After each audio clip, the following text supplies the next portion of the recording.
Well, you know, when I say that the West lies all the time, that they do nothing but lie, and that they literally can't help it. They really literally can't help it because they are fundamentally and foundationally estranged from the truth. They don't have access to it, you know.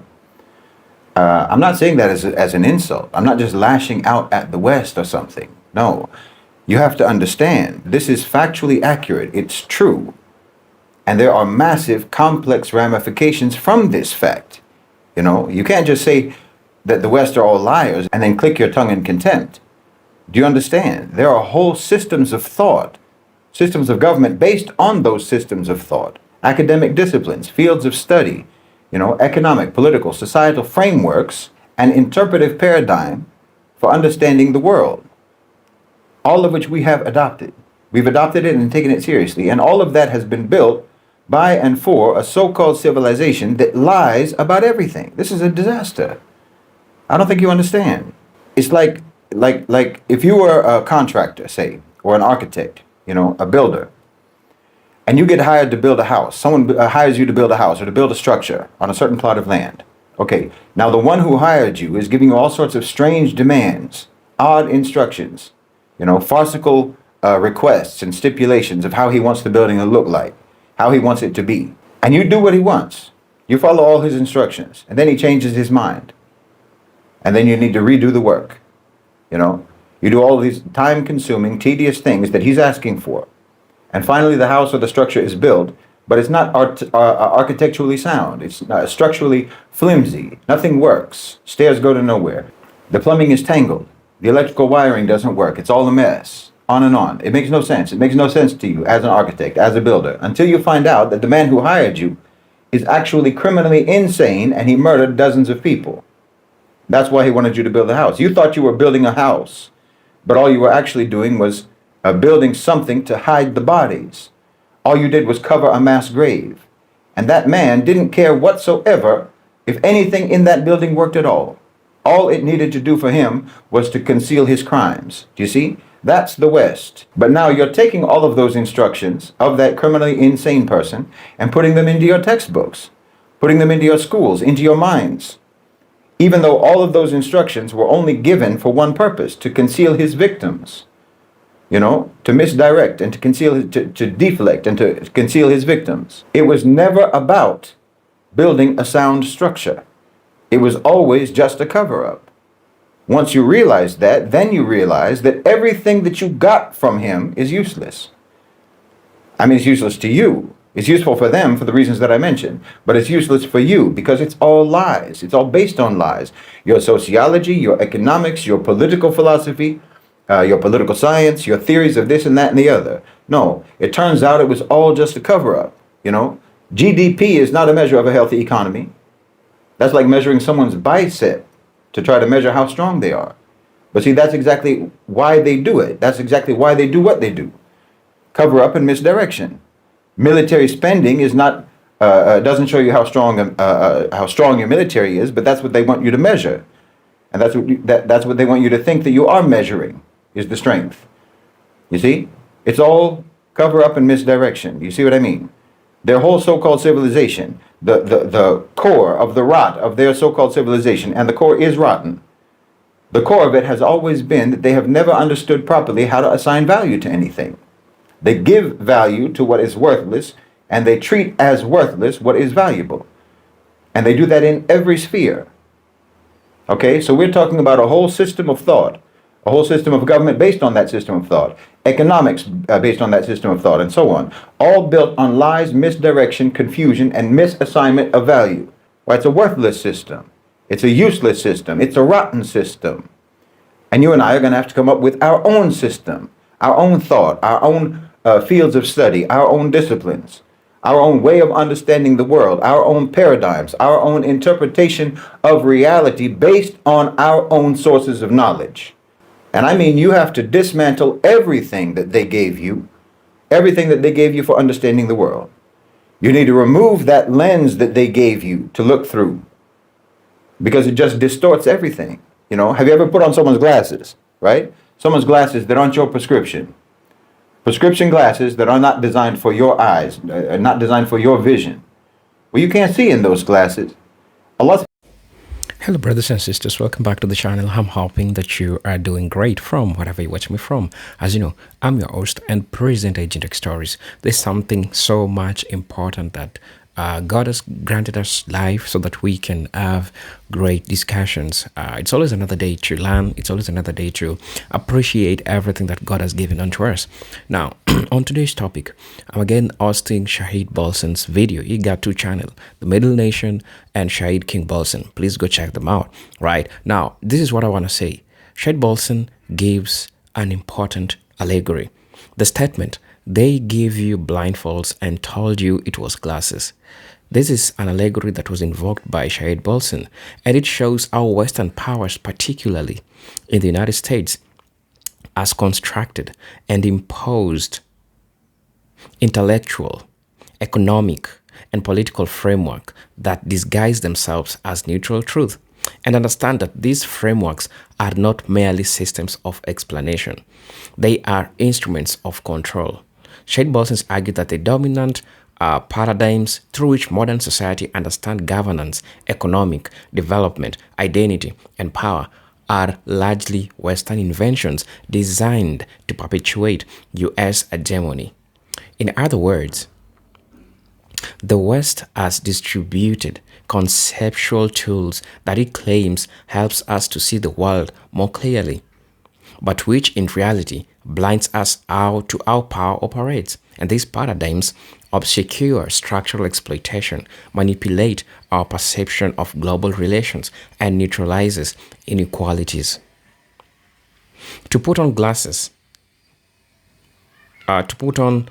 the glasses of Western thought is therefore to accept a worldview that benefit Western interest at the expense of others, particularly nations within the global South.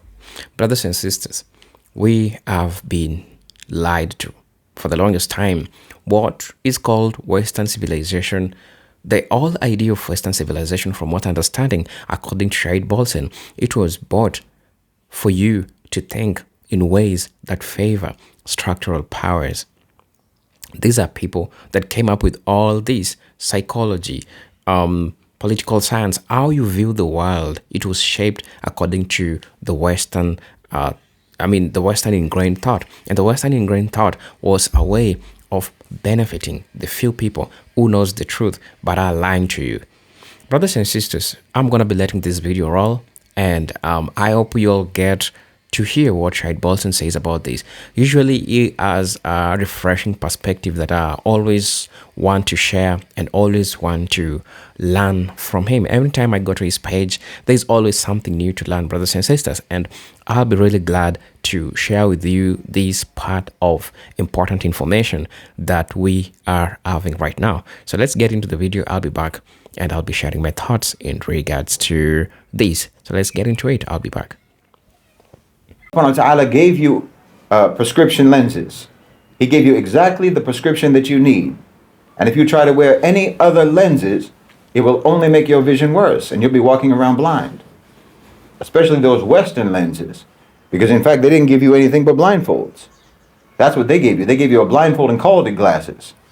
But once you take the blindfold off, you take off those blinders and you get your prescription lenses back on, then you can start to see the way things really are. So for instance, for me, with Middle Nation, with my content, I know it doesn't fit into any standard categories. You know, is it analysis? Is it commentary? Is it forecasting? Is it critique? Is it political? Is it economic? Is it social? Is it left? Is it right? You know, on and on. Let me just clarify something about that. The kind of analysis that I do, people generally describe it as, and I've even described it myself as, geopolitical analysis. But that's not quite accurate. I've only said that because there isn't really a specific field that has a name for what we do. I'm not fundamentally interested in geopolitics as it is traditionally defined.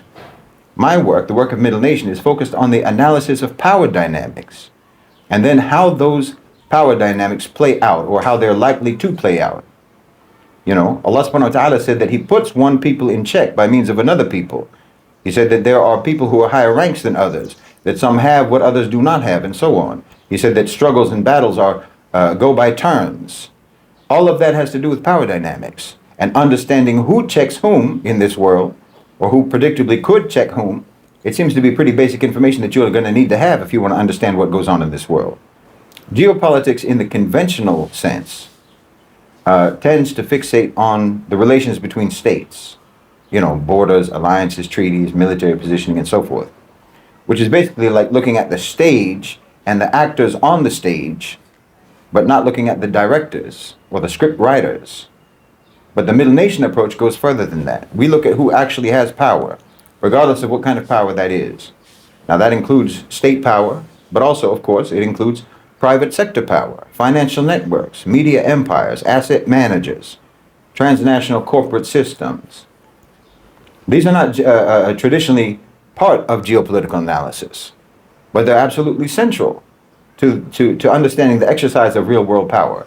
I mean, in my opinion, if you ever listen to an analyst, so-called analyst, talking about politics, talking about geopolitics, and they never factor in corporate power, they never factor in private sector power, the drivers of economies, the real drivers of policy, well, that's an incredibly shallow and ultimately misleading so-called analysis. So whenever you evaluate a situation, you shouldn't be asking, for example, what is the United States government doing? You should be asking, who is shaping the outcome? Who can impose costs? Who can alter behavior without being altered in return? Once you identify the who, then it's not that hard to understand the why, what the desired result is, and try to deduce, given what you know about the who, what are the chances that they're going to be successful? And then, what might be done about it?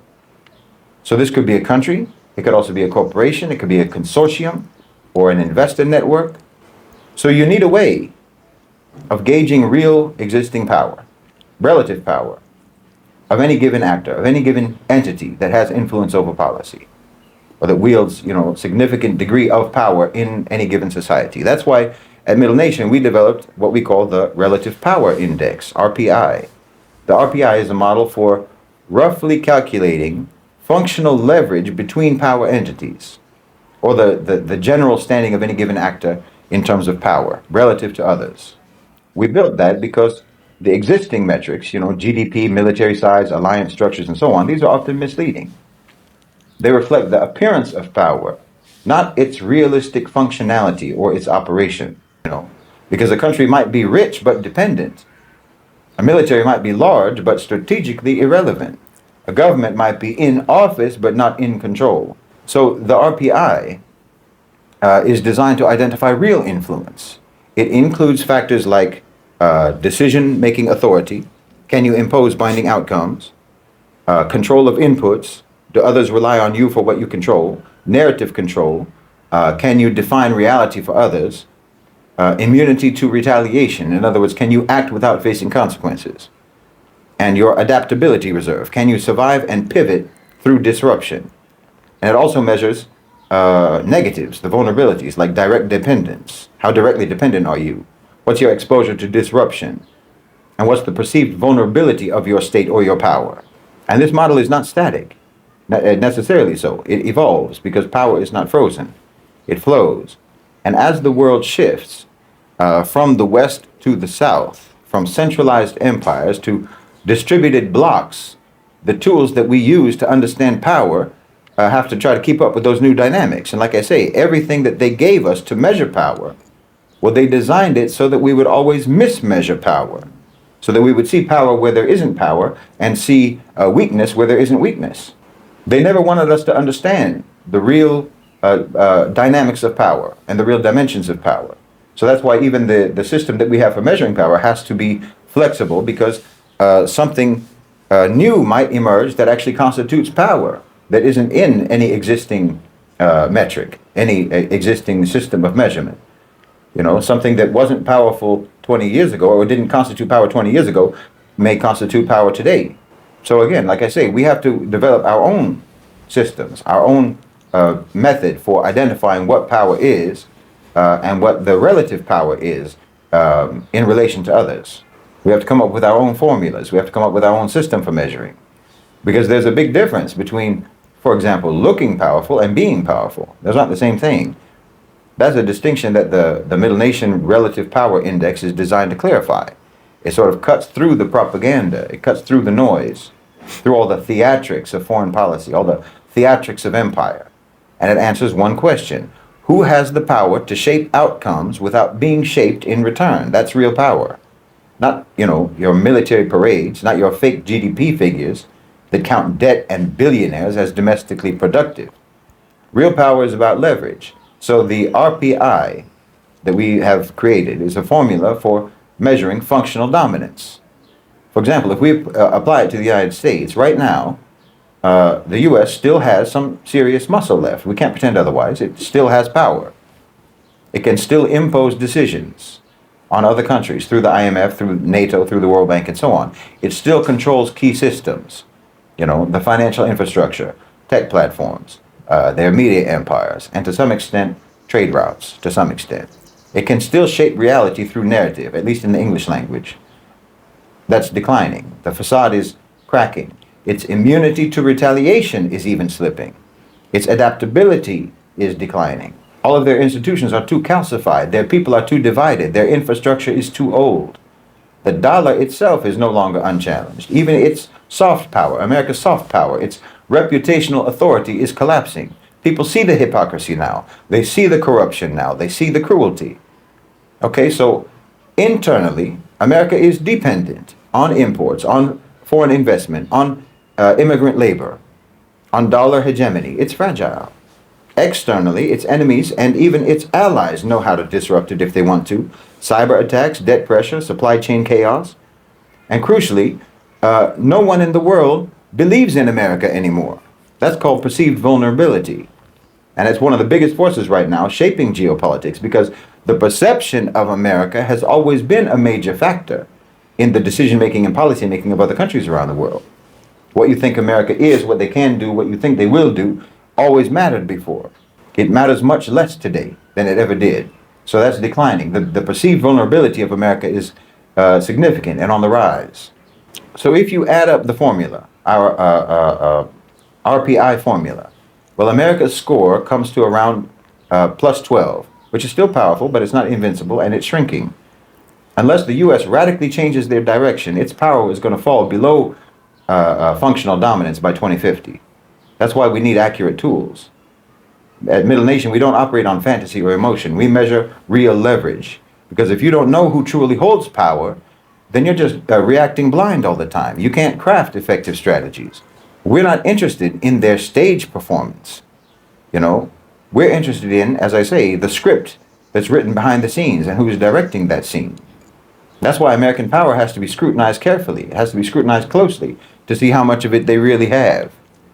Yes, the United States still has a relative power score, according to our index, of plus 12.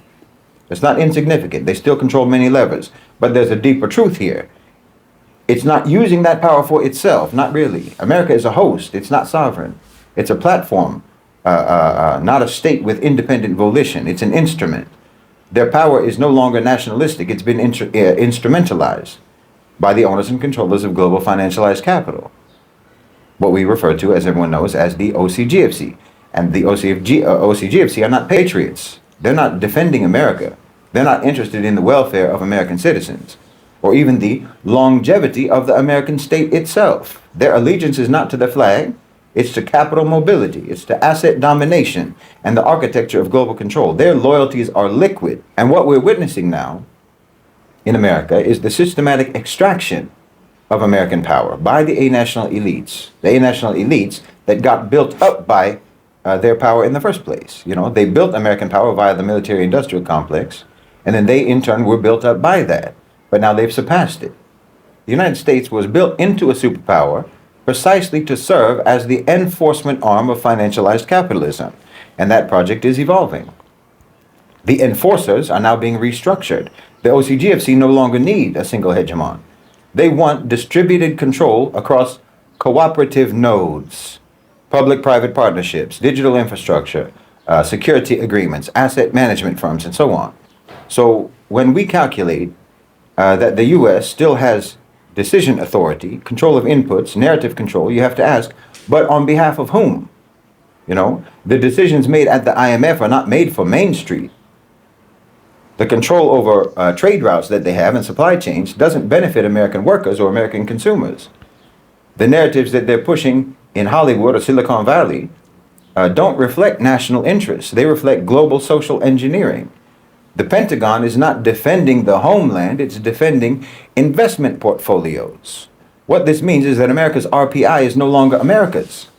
The numbers are still there, but the ownership is not. You understand? The United States has become the strongman for an empire that it does not control, and from which it no longer benefits, really. Its power has been privatized. The state has been hollowed out. It's being used as a transnational tool to establish a new, more flexible system of a-national dominance, centered around capital, not countries. So when you hear that America is still powerful, remember this: it's not the United States that's powerful, not anymore. It's what's operating through the United States. And that's why Middle Nation doesn't just analyze states. We analyze systems of control, systems of power. And increasingly, the state is no longer the center of power, it's an instrument of power. I mean, does the United States government govern the United States, or does BlackRock?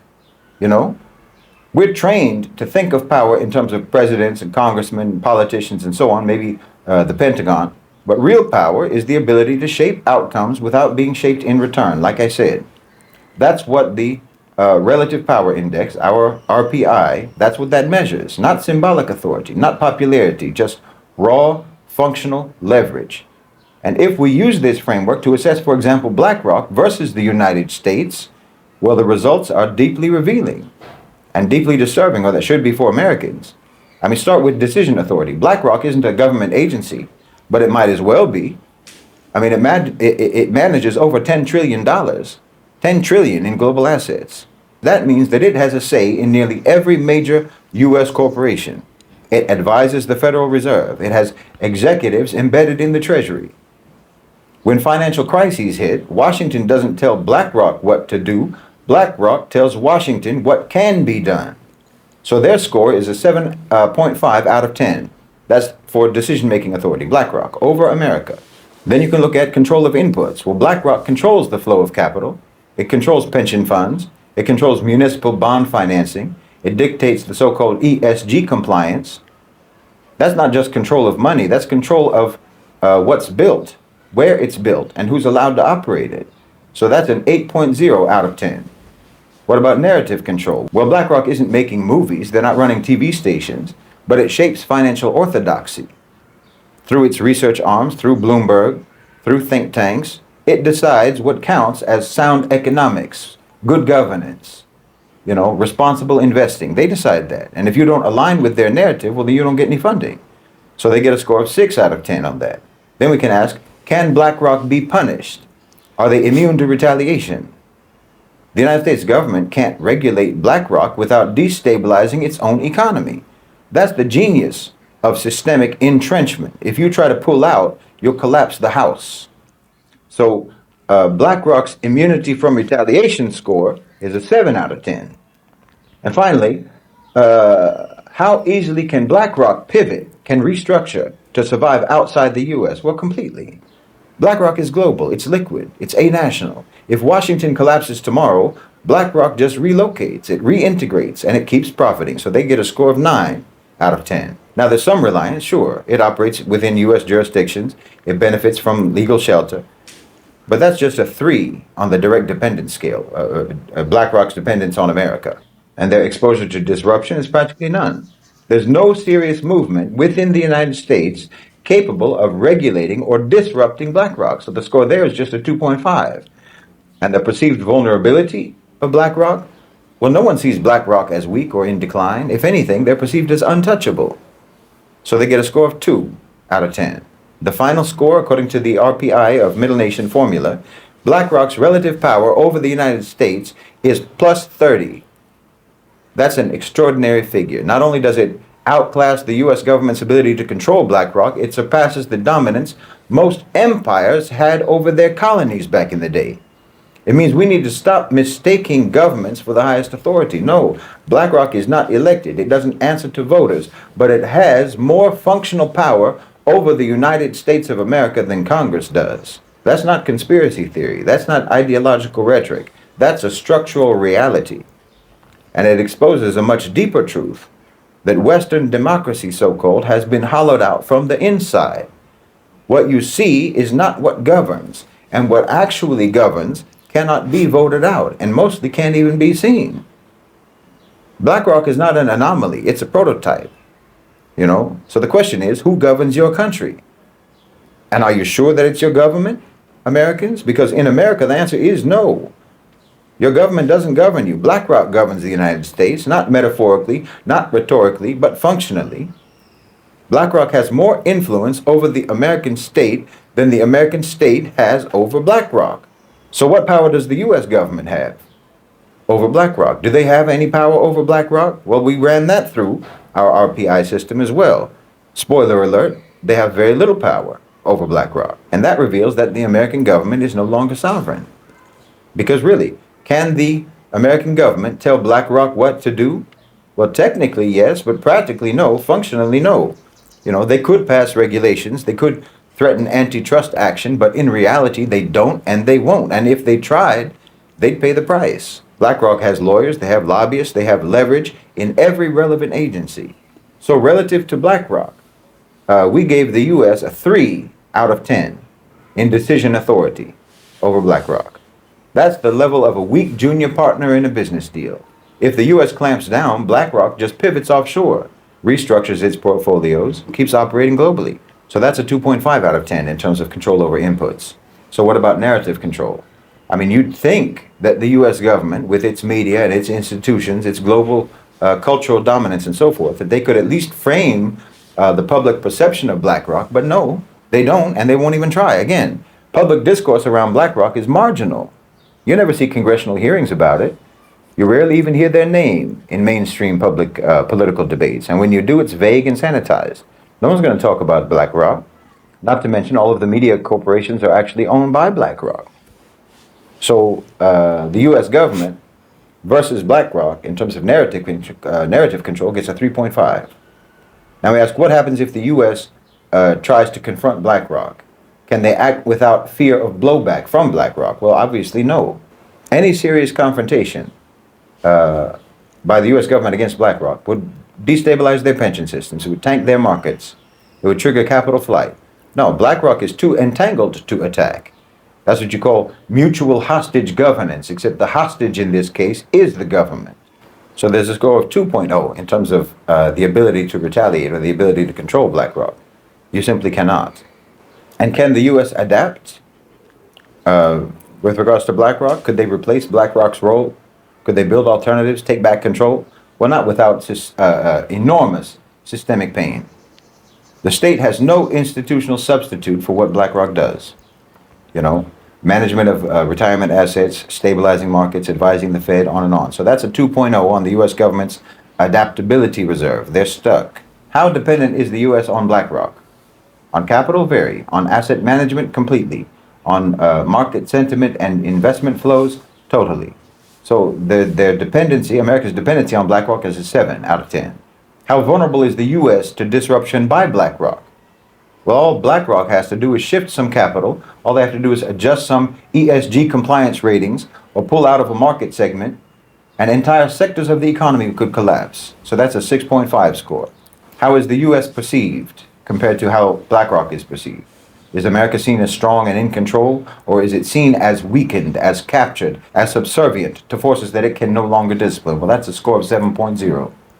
If you add it all up, the U.S. relative power over BlackRock is negative 7.5. That's negative functional leverage.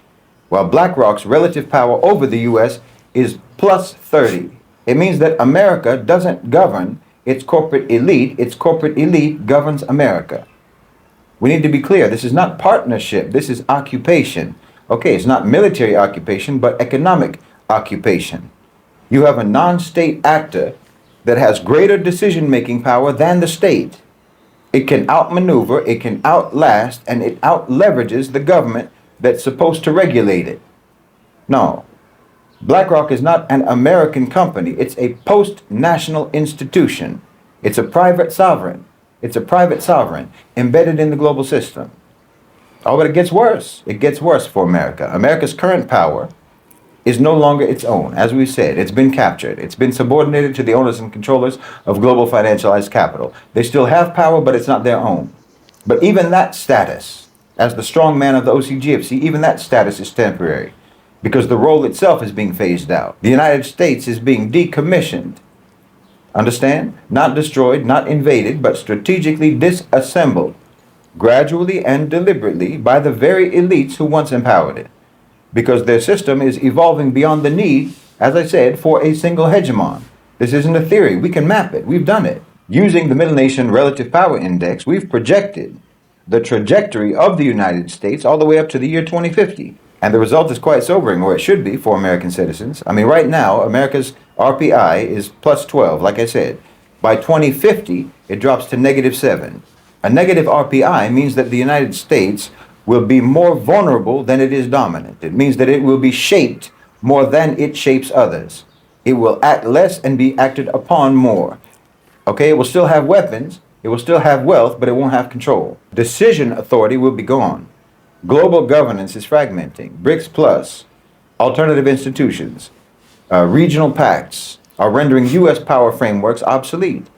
The U.S. is no longer going to be able to dictate global rules. Their control of inputs will be weak. America will be dependent on supply chains that it does not control, critical minerals that it does not possess, and foreign investors that they cannot defy. Their narrative control will be eroded. The world is no longer going to listen to them. Their monopoly on truth, morality, aspirations is broken completely by the year 2050. Multipolar epistemologies are rising even from now. America's voice already is just one among many. It's not the most credible voice. It's not the most listened to voice. And their immunity to retaliation will be fragile in 2050. Cyber war, financial sanctions, strategic decoupling, no. America is no longer going to enjoy the luxury of being able to act without consequences. And their, what we call their adaptability reserve, is going to be almost exhausted by 2050. Political paralysis, social fragmentation, unsustainable debt, crumbling infrastructure, that would choke any effort at serious reform. Not to mention there's no real desire for it. There's no will for it.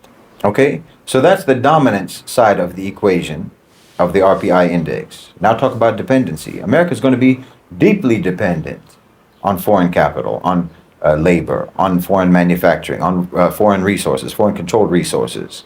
And it's going to be exposed to the threat of disruption on every front, from within and from without.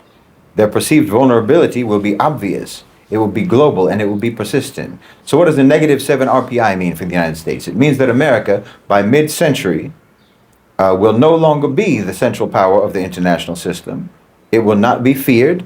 It will not be emulated, and it will not be trusted. It will be seen as unstable, volatile, overextended, and irrelevant to the decisions that are shaping the world's future. It's not necessarily something to celebrate or to gloat about, but it's something to understand because it changes the strategic landscape. It means the enforcement arm of financialized capital is failing. The illusion of American-led order is fading. And the real opportunity to build an alternative, equitable, sovereign, decolonized, that opportunity is now. Middle Nation doesn't just observe these changes, we prepare for them. We're trying to build the tools, the doctrine, the consciousness, and the cohesion that's going to be necessary to navigate what comes next. So now we've established that the United States, though still powerful on paper, is not using that power for itself, and by 2050, it won't even have that power anymore. The architecture of functional dominance that once underpinned the Western-led order is being hollowed out. But here's the thing. Power doesn't just vanish, it relocates. So where's it going? It's moving east and it's moving south. It's moving into the hands of a coalition that was once peripheral, fragmented, and marginalized. But today, they're consolidating, they're coordinating, and they're rising. And of course, I'm talking about BRICS. Now, I want you to understand this clearly. BRICS is not just a talking shop anymore. It's not just a slogan about multipolarity. It is becoming the functional center of the global power transition. We've measured it. If we put BRICS through the Middle Nation Relative Power Index, our system for calculating real leverage in the world, we've evaluated BRICS and we've evaluated it as a block. And what we found is decisive. BRICS currently holds an RPI of plus 27. Okay, that's super dominant. That's a super dominant rating. And it's not theoretical, that's operational, it's functional. You can identify what's really driving it. They have control of inputs, that's first. The BRICS nations collectively control the raw material base of the future. You know, oil, gas, food, rare earths, population, ports, everything. If you want to manufacture, if you want to grow, if you want to move anything, you are increasingly dependent on BRICS countries. The second big driver of why BRICS has a high score in the relative power index is what you could say is immunity and redundancy. You know, the US used to rule the world by threatening isolation or by threatening sanctions, but BRICS, they're building alternatives. Alternative payment systems, trade routes, currencies, even their own ratings agencies, their own development banks. The ability of the West to punish BRICS countries is decaying, it's weakening, while the ability of BRICS countries to resist and to retaliate is growing. Third, their adaptability. Most BRICS members are not what you call legacy powers. They're not locked into rigid ideological or institutional models. They're innovative. They can pivot. And most importantly, they can build because they still have young populations, so they can build. They have unexploited potential, and they have a hunger to rise. And then, according to the vector or the criteria of narrative control, well, they have legitimacy. Let's be honest, the world is tired of Western hypocrisy. The world is tired of being lectured on democracy by war criminals. They're tired of being told to trust in a system that has stolen from them for centuries. BRICS doesn't pretend to be perfect. It doesn't claim moral supremacy. BRICS just offers partnership instead of domination. That in and of itself is powerful. Harmony is powerful. And finally, BRICS has strategic cohesion. Yeah, everyone knows BRICS is diverse, but that diversity is no longer seen as a weakness. It's becoming a strength, functionally. Different civilizations, different systems, different strengths, coordinated through trade, through diplomacy, and through mutual interest. Okay, that's not a traditional empire. That's a decentralized network of sovereignty, collective sovereignty. So let me put it plainly. As the US RPI drops into negative territory, BRICS Plus is ascending into historic dominance over the next 25 years. The future of functional power will not be American. It will not be European. It will not be Western. It will be multipolar, decentralized, and led by the global South. This isn't the end of world order. It's the end of their world order. And at Middle Nation, we're not trying to stand by the sidelines. We're trying to prepare people to lead in what comes next as civilizational actors with clarity, with direction, and with sovereignty. And what comes next is the end of American functional dominance. Okay, the empire is still standing, but the lights are off. And those who understand that now are going to be the ones who shape what rises after that falls. We've talked about the collapse of American power. We've seen that the US, the United States, by 2050 is no longer going to be the axis of the international system. Not just because it declined, but because something else rose. Relative power. Something decentralized rose, diverse, aligned with the reality of a post-Western world. BRICS, the collective sovereignty of the Muslim world, so on and so on. So now let's talk about where they're heading. By 2050, BRICS will hold an RPI of plus 38. Let me say that again, plus 38. It means that by mid-century, BRICS will not simply be an alternative to Western power. It will be the gravitational center of global power. This is not projection by fantasy. This is based on measurable dynamics. The decision authority by 2050, BRICS is going to be making the rules, not asking to be included, not submitting proposals. They're going to be writing the frameworks of trade, the frameworks of conflict resolution, for cross-border digital systems, for economic development. They're going to write the rules. The G7 won't be setting the global agenda anymore. The world is going to look to Johannesburg, to Riyadh, to Delhi, to Shanghai. In terms of control of inputs, well, obviously, it's total. BRICS will dominate the energy market, whether that's fossil fuels or renewable energy. It's going to control the agricultural belts that feed the world, the rare earths, the shipping corridors, the industrial manufacturing, the ports. All of this is concentrated within the BRICS bloc. If you want to move, if you want to build, if you want to power anything in 2050, BRICS is going to be at the center of that process. And in terms of narrative control, okay, the West's monopoly is over. The West lost the microphone. By 2050, they lost the microphone. By 2050, you'll have media networks, you'll have academic institutions, you'll have AI systems within BRICS that are shaping public consciousness. They won't be parroting Western dogma either. They'll be articulating indigenous, Islamic, African, and Asian frameworks and Latin American frameworks. And in terms of their immunity to retaliation, well, by then, Western sanctions will be irrelevant. They'll have their own payment system. They'll have their own payment networks, their own currencies, their own capital markets. Well, they'll be sanction-proof by 2050. No one is going to be able to threaten them. No one's going to be able to threaten BRICS, not without serious cost. And their adaptability, obviously, they're young, fast-moving, future-oriented. They're going to be flexible where the West is brittle. They're going to be responsive where the West is paralyzed. They're going to be forward-looking while the West is trying to relive its past. And here's the important part.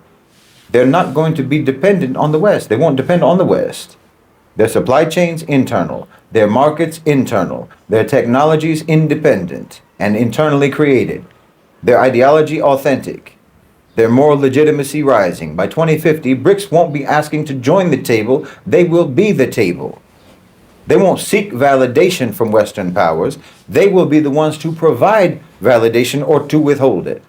And obviously, this isn't going to be some new unipolarity. It won't be imperialism under a new name. We're talking about collective sovereignty. It will be a civilizational bloc, a post-colonial, post-Western consortium of power, where values are not dictated by some decaying, out-of-touch, deceitful elite, and where their strength isn't going to be measured by missiles, but how many people want to stand with them, by how many people support them. So the West collapses inward and BRICS expands outward. But what we're trying to do with Middle Nation is to prepare, like I say, to prepare our people to thrive, not by begging for inclusion, but by building where the future actually is. This is the global realignment. And we're not just observers, we are participants. So, okay, I talked about the power of BlackRock. Well, how much power does BRICS have over BlackRock or vice versa? The answer is BRICS power is growing and it's real. I mean, let's be clear. Obviously, BRICS doesn't regulate BlackRock. They don't license it. They don't police it. They can't do that in any meaningful way. But here's what BRICS does control. The food that BlackRock invests in, the energy that BlackRock invests in and depends on, the minerals, the markets, the labor, the infrastructure that BlackRock needs in order to remain profitable. That's what we call control of inputs. And BRICS score is a 7.5 out of 10. That's a powerful position. Because you don't need to control the firm itself if you control what the firm needs to function. You understand me? The Global South's economic immunity is increasing. In the past, Global South economies were like sitting ducks. You know, Western capital could enter and exit at will and cause chaos with no consequences for them. If you didn't play by the rules of the asset managers, you could get punished. But that's changing. BRICS plus economies are building immunity to retaliation. They're creating alternatives to SWIFT. You know, they're trying to find ways to bypass the dollar. They're using sovereign development banks now instead of relying on Western financiers. So we gave BRICS a score of 6.5 out of 10 for immunity to retaliation. It's not perfect, but they're not defenseless because they can walk away. This is key. BRICS doesn't need BlackRock. Understand me. The bloc is becoming increasingly self-sufficient with internal trade, domestic investment flows, and their own regional capital structures. They're building the ability to walk away from Western capital, to disengage, to redirect, and still grow. So that's an adaptability reserve of 8.0 out of 10. That means that if BlackRock pulls out, they survive. But if BRICS stops engaging with BlackRock, well, BlackRock suffers. So what's holding them back from doing that? Well, first, they don't have decision authority over BlackRock. Their score is low. They can't pass laws that bind BlackRock. They don't control the global narrative the way that BlackRock does compared to BlackRock. BlackRock still dominates ESG discourse, for example, best practices discourse. So in terms of those types of things, we gave BRICS a score of 3.0 in terms of their decision authority and in terms of their narrative control, because they don't really have it. But even without those, their material leverage is undeniable. BRICS has a lot of power. So the overall RPI result for BRICS relative to BlackRock, their score is plus 14 over BlackRock. Okay, that's not global domination, but it is functional power, and it's growing, and it's sovereign, and it's resilient. And that tells us something critical. You don't have to defeat empire. You just have to make it irrelevant. You have to be able to walk away from it. You don't need to overthrow BlackRock. You just need to build a system in which BlackRock doesn't matter anymore. BlackRock has functional tools of discipline that it can pressure BRICS countries. You know, they can stigmatize your economy through the media, through ESG ratings, through investment ratings, and so forth. They can deny you investment. So we gave BlackRock a 5.5 in narrative control over BRICS. They have more control. They have that much control. And a 6.0 in immunity to retaliation, because let's face it, if you hit BlackRock, you might hurt yourself. But that's where the power stops. Let's be very clear. BlackRock cannot tell BRICS governments what to do. It has no decision authority over our states. Our states are still, alhamdulillah, predominantly reigning over the private sector, not the other way around, not like in the West. That's important. BlackRock is kind of like those vampires in the movie Sinners, where they have to be invited in. They can't impose themselves. They can't just bust in. They have to be invited. So what BRICS is doing right now is sort of breaking the illusion that BlackRock's participation is necessary. BRICS is building local capital ecosystems, like I said. They're building alternative ratings frameworks, state-backed banks, currency swap agreements. This is all important. Development institutions of their own that don't care about ESG ratings. This means that BRICS is building their adaptability and their insulation. So we scored them in 8.0 in terms of their adaptability reserve versus BlackRock. BlackRock still has influence, but its leverage is declining in value, you know, because if you can walk away from something, then you're not being ruled by that something. BlackRock needs BRICS more than BRICS needs BlackRock. BlackRock needs access to energy, rare earths, manufacturing, labor, population, growing populations, and promised returns on capital that the West can no longer generate. So we scored BlackRock's direct dependence on BRICS as 6.0, because without profitable exposure to BRICS markets, BlackRock's portfolios will collapse into stagnation if they have to rely on the Western markets. And as BRICS becomes more assertive and potentially nationalizes key sectors, decouples from Western financial rule books, BlackRock's exposure to disruption goes up. So we scored 6.5 because, for example, China or Russia can shut the door if they choose to on BlackRock. And the perceived vulnerability of BlackRock is growing. In the global south, in the BRICS countries, in the younger economies, BlackRock is not seen as invincible anymore. It is seen as extractive. It is seen as nefarious. It is seen as colonial. So BlackRock's relative power index over BRICS is just plus 8.5. So yes, that's a moderate level of leverage. It can shape investment flows, like I said. It can manipulate perceptions. It can apply market pressure and so forth. They have some power.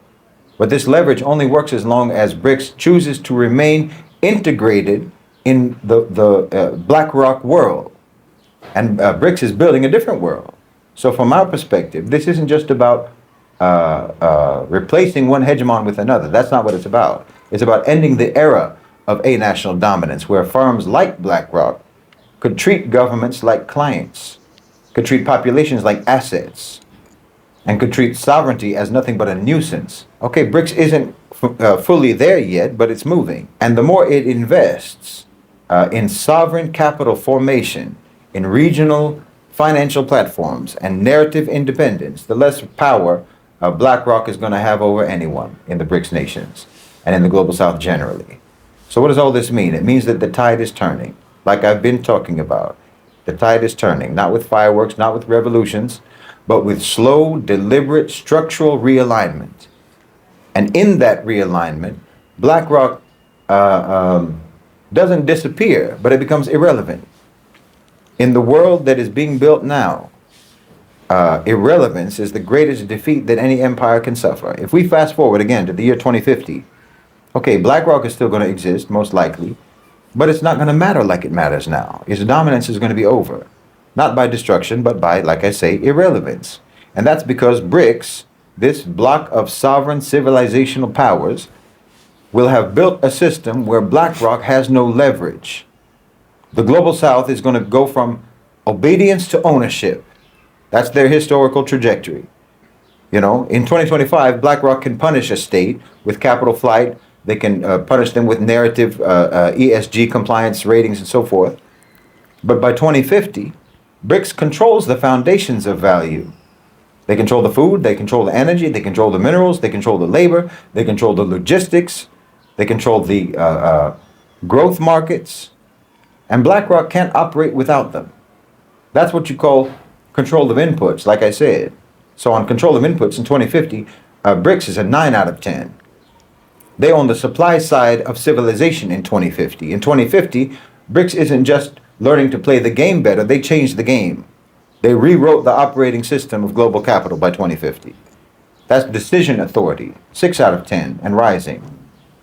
Narrative control, by 2050, the Global South no longer asks about ESG scores. They no longer ask for BlackRock's opinion on anything at all. In the past, if you disobeyed BlackRock, you paid the price. Your credit ratings would drop. Your investments would disappear. Your economy would suffer. But by 2050, no. BRICS is going to be immune. They don't need BlackRock's money. They won't need it. They don't need to rely on BlackRock's platforms. They won't care about BlackRock's judgment. That's immunity to retaliation. That's an 8.0 out of 10. Because you cannot be punished by a system that you are able to walk away from. And more than that, BRICS can pivot instantly. They have sovereign wealth funds. They have state banks. They have, I'm talking about by 2050, they're going to have regional financial loops. So their adaptability reserve goes all the way up to 9.5. What about their dependency? BRICS dependency on BlackRock. Well, that's going to be completely gone by 2050. In 2050, no one needs BlackRock. They don't need them to build their infrastructure. No one's going to need their capital to fund energy projects. No one's going to need their ratings to be trusted. No one's going to even trust their rating system. So we gave BRICS a dependency score of only 6 out of 30 because the vulnerability has vanished by 2050. So the final RPI score, we project that BRICS is going to hold a functional power of 33 over BlackRock in 2050. That's overwhelming dominance. Not militarily, not ideologically, but structurally. This is the end of the era of a-national rule. When a-national companies like BlackRock, without a flag, without people, without accountability, when they had the power, when BlackRock had the power to shape the world and to escape consequences of their actions, well, that era is over. Civilizational sovereignty will have returned. By 2050, what we're going to see is not necessarily the defeat of BlackRock, but it's the replacement of the context that gave BlackRock power. A new architecture. When you build new architecture, the old one crumbles on its own. When you create new definitions of value yourself, well, you regain your sovereignty. And in 2050, BRICS isn't going to fear BlackRock. BlackRock is going to fear irrelevance because it's no longer the owner of the future. The Global South is. The Muslim world is. You are. And that's the real revolution. Hello brothers and sisters, welcome back to the channel. I'm hoping that you are doing super great from wherever you're watching me from. I'm your host and presenter, Agent Stories. Now, one of the primary domains Bolsen critiques is political thought. Western liberal democracy is presented globally as the culmination of human civilization, which is a universal political idea. Yet, Shahid Bolsen he observes that this model has been weaponized. The US promotes democracy rhetorically while undermining genuine sovereignty when it threatens Western power interest. Elections, political parties, public disclosure, and the civil society are framed as neutral instruments of governance, but often serves as mechanism of manipulation and surveillance. The blindfold, as he says, lies in convincing nations that adopt this institution will guarantee prosperity and legitimacy, while in reality, they frequently produce political fragmentation, external dependency, and elite capture.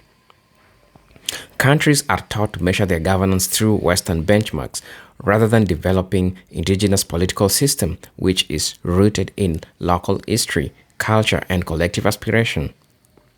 Thus, Western political thought becomes the lens through which societies interpret themselves, even when it leads them away from autonomy. You understand that, and I think I like the way Shahid Bolsen said, because he said that the Western society is making people think that putting so much money into the military than putting so much money into the lives of the citizen.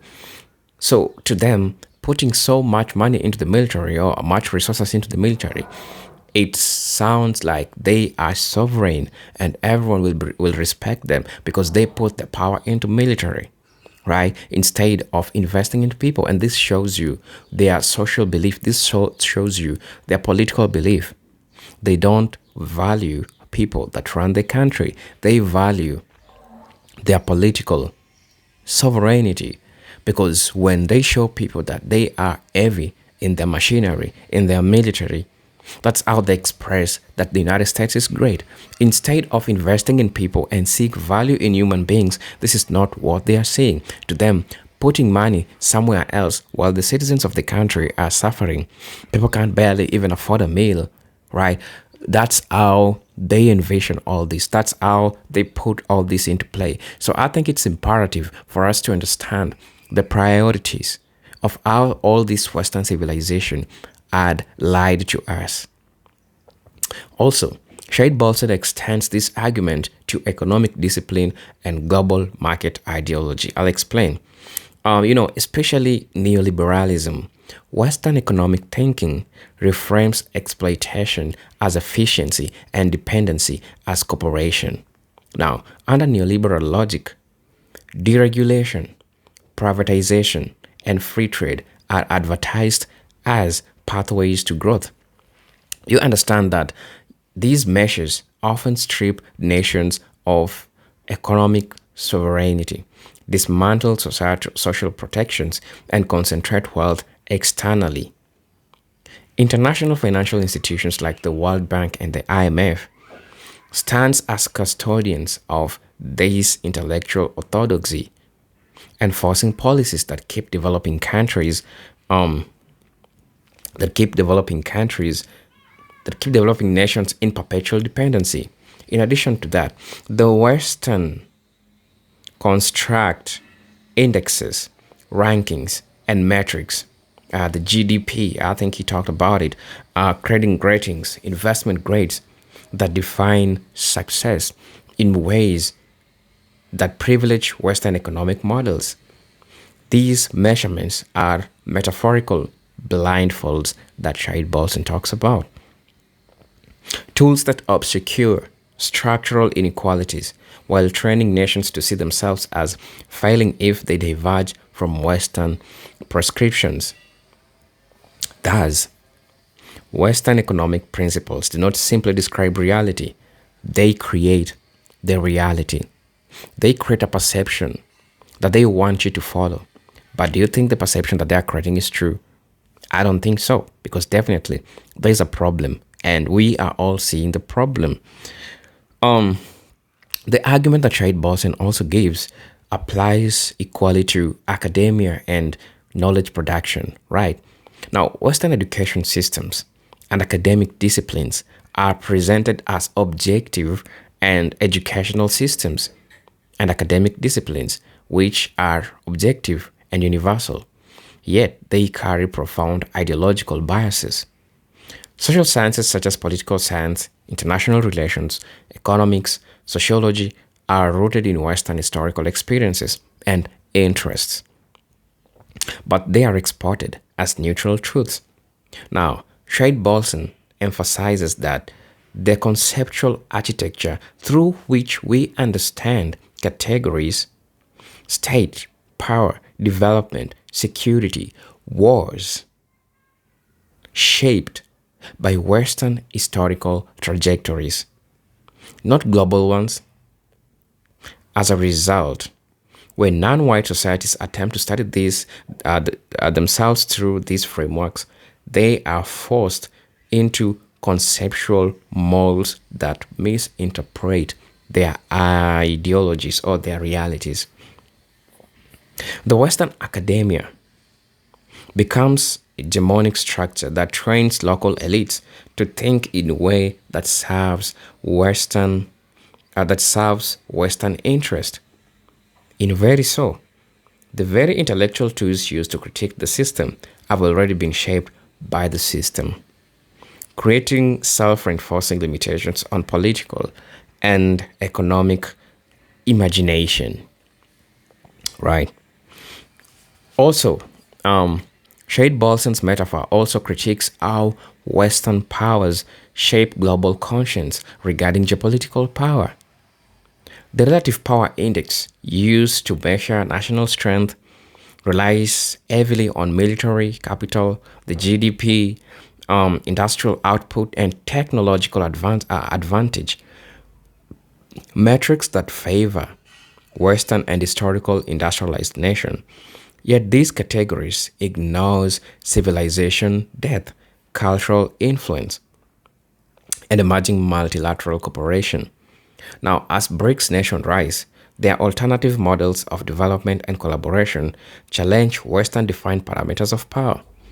The US narrative positions its hegemony as both inevitable and necessary, framing alternative poles like BRICS as threats rather than legitimate expression of multipolarity. The blindfold here is the belief that Western power structures are the only viable framework for global order. Bolson argues that this narrative prevents societies from seeing the emergence of new power configurations and from imagination economic and political futures beyond American dominance. Now, his critique further applies to societal values and identity formation. Western influence extends into how nations perceive themselves, that's culturally and socially. Concepts such as individualism, secularism, materialism, and consumerism have been marked as desirable norms. Understand that these frameworks reorient societies away from collective identity and moral ethics grounded in tradition or religion. Now, when Bolson posits that Western cultural framework reshape values so subtly that societies believe they are acting freely, even while they are psychologically colonized, the result is a profound detachment from indigenous worldview. Nations adopt narratives that reinterpret their history as primitive, their culture as backwards, and as their spiritual tradition as irrational. The blindfold in this context is the internalization of inferiority, which normalizes Western dominance not only politically and economically, but spiritually and culturally. So, all these things that are happening, it takes you to want to get to see the reality. So, brothers and sisters, please let me know what you think and feel about this video. As you know, I'm your host and presenter, Agent Stories. But until then, you know how we do it. Peace, love, and harmony. Salam.